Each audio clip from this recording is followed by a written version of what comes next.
Suara Bung Tomo memang menyimpan mesiu, mampu menimbulkan ledakan bagi para pendengarnya, seperti pada pidato perangnya di pertempuran 10 November 1945 yang meledakkan api perang bela negara rakyat Surabaya. Yang tak banyak diketahui, apakah mesiu pidato Bung Tomo juga meledakkan patriotik di Pulau Madura?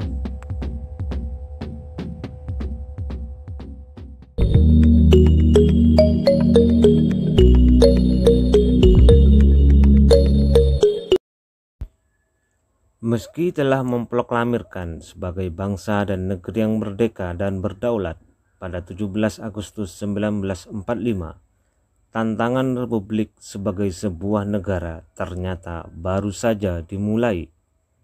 Tantangan muncul terutama dari pihak sekutu. Sebagai pihak pemenang Perang Dunia II yang berhasil mengalahkan Jepang, sekutu merasa berhak atas negeri-negeri yang dikuasai Jepang, termasuk bumi Indonesia. Pada tanggal 25 Oktober 1945, pasukan sekutu mulai masuk ke Indonesia. Dipimpin oleh Brigjen Mallabi, pasukan ini ternyata diboncengi oleh Netherlands Indies Civil Administration atau NICA yang mewakili pemerintah Belanda. Pada 27 Oktober 1945, pasukan sekutu mulai beraksi. Di Surabaya, mereka menyerbu penjara dan membebaskan tawanan perwira yang ditahan oleh Indonesia.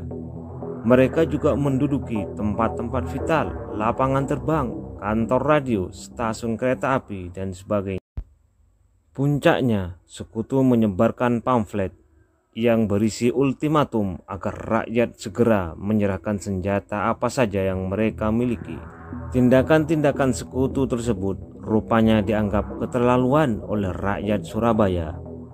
Pada 28 Oktober 1945, para pejuang Indonesia mulai menyerang pos-pos pertahanan sekutu. Tempat-tempat vital akhirnya berhasil direbut kembali. Pada 31 Oktober, Brigjen Mallabi tewas ditembak. Pihak sekutu mengancam akan menghancurkan Surabaya jika tidak menyerah.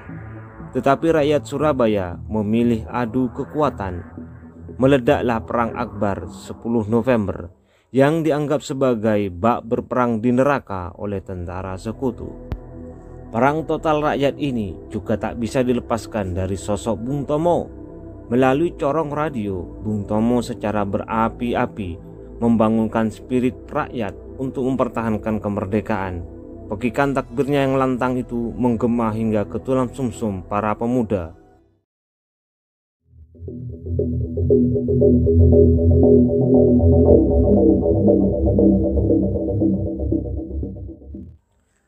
Ambisi pihak sekutu yang ingin merebut kembali daerah-daerah di Indonesia membuat rakyat di Madura siaga perang. Para pejuang di Bangkalan misalnya langsung memperketat penjagaan pantai karena posisi Bangkalan yang bersinggungan dengan pelabuhan di Surabaya. Lalu lintas Laut Kamal juga ditutup dan dialihkan ke Gresik untuk menjaga segala kemungkinan. Namun akibatnya banyak terjadi penyelundupan oleh pedagang sapi dan pedagang lainnya yang ingin memasuk dagangan ke Surabaya. Di sisi lain, tak sedikit orang yang datang dari Surabaya kemudian menyebarkan isu-isu negatif yang merongrong tekad dan perjuangan yang sedang bergelora di Madura. Mereka mengipasi orang-orang Madura bahwa perjuangan mereka adalah sebuah kemustahilan karena tentara sekutu bersenjata lengkap, sementara para pejuang hanya bermodal bambu runcing belaka. Di pihak Belanda yang mulai bersiap-siap melumpuhkan perlawanan Madura, berkoar bahwa mereka hanya butuh waktu 24 jam untuk menguasai seluruh Madura. Rupanya, pihak Belanda sangat percaya diri dengan alat-alat perang modernnya, terutama kecanggihan pesawat bom melalui udara, akan mampu merontokkan perlawanan pejuang Madura dengan mudah, yang hanya bermodal senapan yang jumlahnya tidak seberapa dan sebagian besarnya bersenjatakan senjata tradisional seperti keris, tombak, atau bambu runcing. Tetapi para pemuda Madura pantang bergetar oleh kelemahan senjata. Semangat perang para pemuda ini kian berkobar oleh pekikan takbir Bung Tomo yang mulai berkumandang melalui corong-corong radio. Pidato patriotik Bung Tomo yang berapi-api itu seakan menjalar bak bensin ke Madura, membangunkan perang sabil pemuda-pemuda Madura. Sejarah kemudian membuktikan omong besar Belanda akan menguasai Madura dalam 24 jam tersebut sama sekali tidak terbukti. Meski hanya bersenjata sederhana yang tidak sebanding dengan peralatan canggih Belanda, toh perang terus berlangsung sengit hingga 4 bulan lamanya. Pulau terpencil itu tetap sukar ditundukkan oleh Belanda.